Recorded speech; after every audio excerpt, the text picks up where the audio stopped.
Сәлем достар, бүгін сіздерге алма қосылған құймалы пирогтың рецептісін ұсынамын. Менімен бірге болыңыздар.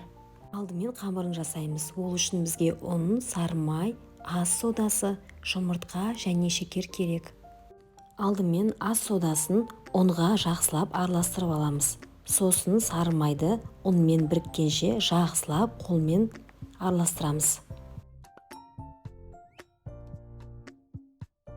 ұн мен сары майды үгітілгенше араластырдық. Енді бөлек ыдысқа жұмыртқа мен шекерді жақсылап араластырып аламыз.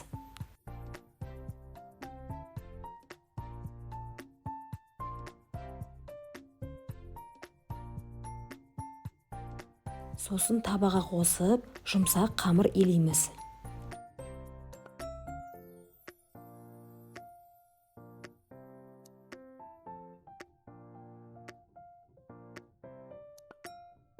Қамырды тоңазытқышқа 30 минутқа салып қоямыз.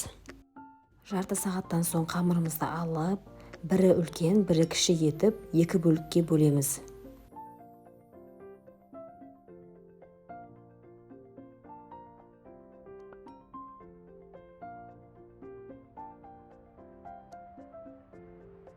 Үлкен бөлігін оқтаудың көмегімен 4 бұрышты етіп жаямыз.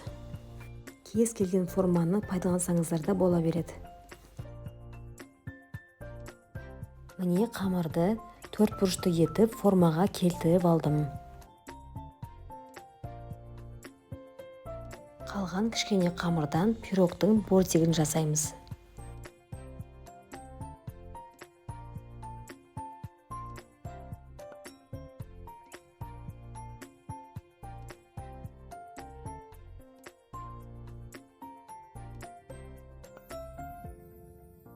Пирогтың қабырғасын жасап алдық. Енді начинкасына кірісеміз. 2 алманың қабығын ашып, жіңішке етіп турап дайындап қоямыз.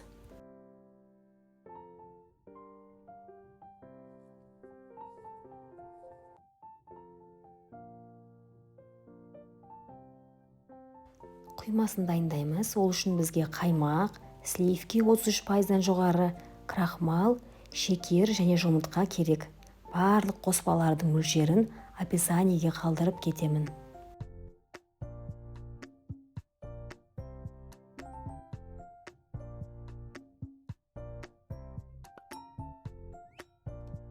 Крахмалды барлығын жақсылап араластырып болған соң, ең соңында қосамыз.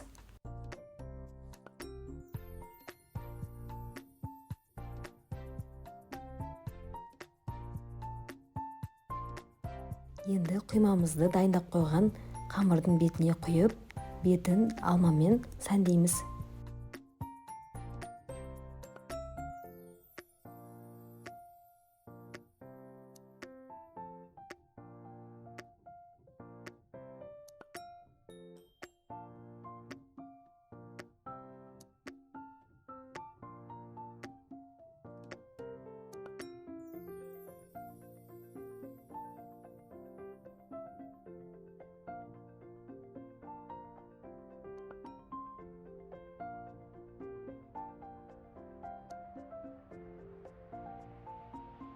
Қызып тұрған духовкада 180 градуста 25-30 минутта пісіріп аламыз. Міне пирогымыз дайын, дәмі өте керемет, ауызда ериді. Міндетті түрде жасап көріңіздер. Сіздерге ұнайтынына сенімдімін. Видеоны соңына дейін көрсеңіздер, лайк басып комментарий қалдыруды ұмытпаңыздар. Назарларыңызға рахмет.